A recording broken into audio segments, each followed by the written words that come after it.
Elegy for Daniel, Part 2, Scene 1. As the sun rose on their first day out of port, Daniel, at the helm, sat smiling and marveling at the beautiful place he was in. The calming effect of a gently rolling sea gave him much to be thankful for, as well as much to think about writing. Noticing their solitude reminded him of the times when several other merchants chose to trade in the same ports. Jonathan had steadily traded at Rhodes, which was on the westernmost distributary of the Nile, gaining a very fair and honorable reputation for those who are in shipping.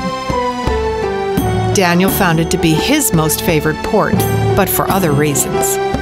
He was always able to find very unique and special gifts for the younger children, and the most extravagant fabrics for his mother. And the papyrus and reeds for his writing were the best from there. Jonathan interrupted his thoughts, saying, "I want you to get some rest now. I believe we will be encountering a storm later, and I will need you at the helm again when things get rough."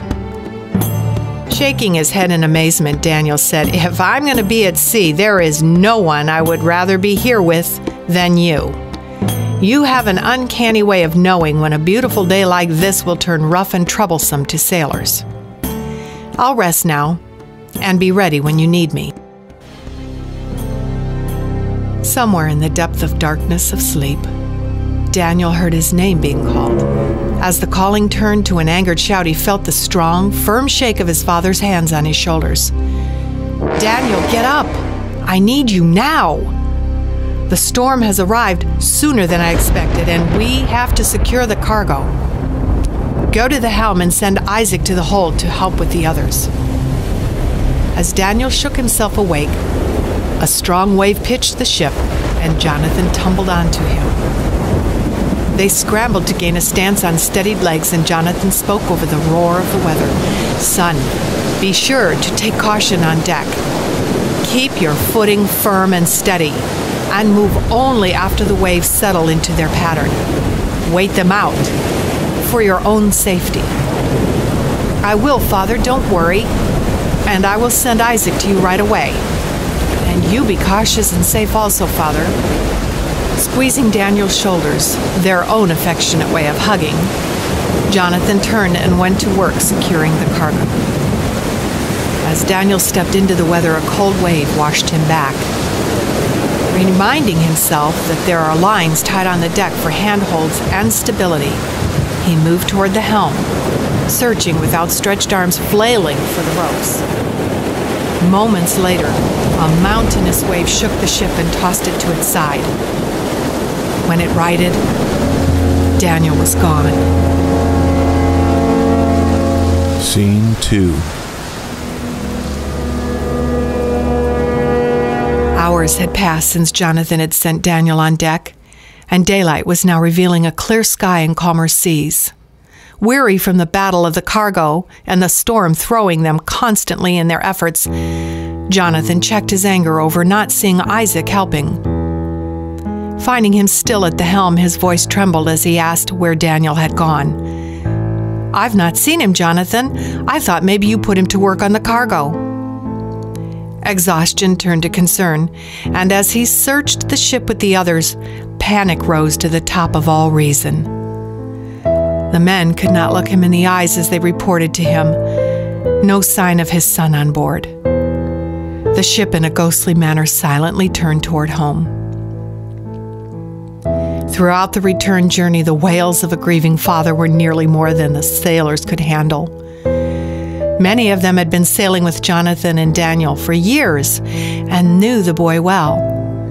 Some had sons his own age and knew they would also be following in their father's paths only too soon.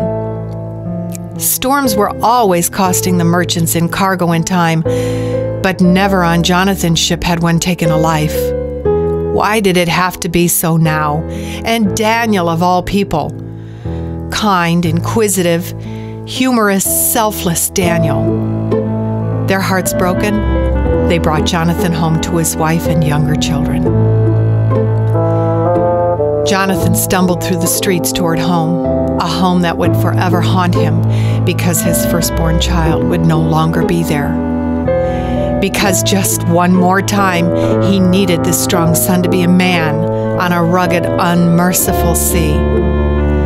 Tormented by this guilt, he approached the door with regret and agony when it was flung open and his wife Miriam fell at his feet, wailing and beating her chest. Not ashamed of her display of mourning, he fell to her, and they held each other, weeping until they were hoarse and exhausted. Jonathan had no idea how long they had remained this way, or when the younger children, Mary, Philip, and James, had fallen on them in sorrow. But the sky was dark when he carried them into their home and helped Miriam through the door. Once inside, she whispered with what voice she had, that there was no guilt on him for this. Our loss is but the part of this life no one can plan or have control over. We have lived and loved a good example for our children, all of them, and they have learned by our example the consequences of choices and responsibility in this life. Daniel loved and admired his father and trusted you completely in everything. He chose to respect you and do for and with you the things required. Let that be it. He loved you. Thank you for being his father, one who can hold his head up and be proud of his family. With that, the wailing and grief rose to a higher level than anyone had ever experienced. Throughout the remainder of the night, these two parents mourned the loss together until at last, Miriam slept in complete exhaustion. Jonathan softly and quietly approached Daniel's room. Silent tears now streaming, he touched the scrolls as if they were the most delicate jewels on earth. Careful not to bend them or weep on them, he unrolled one at a time to immerse himself in his son's life of words.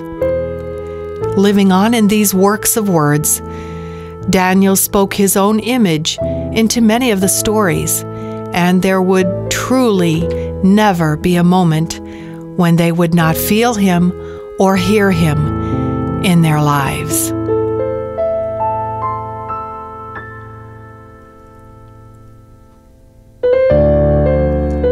Elegy for Daniel, the end.